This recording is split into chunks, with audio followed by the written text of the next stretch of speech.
में स्वागत है सभी ऑपरेटर भाई को राम राम। देख सकते हैं हुंडई 210 3 एक्सकवेटर है। देख सकते हैं डंपर लोडिंग चल रहा है। उधर LNT का मस्तू है जो लॉन्ग बुंग वाला है। देख सकते हैं ऊपर पे रास्ता बना रहा है और GS 255 ब्रेकिंग चल रहा है।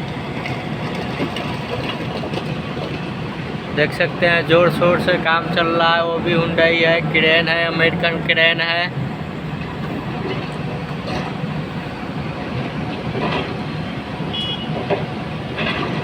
देख सकते हैं कितना अच्छा मशीन है। प्रोबेक्स 215 है।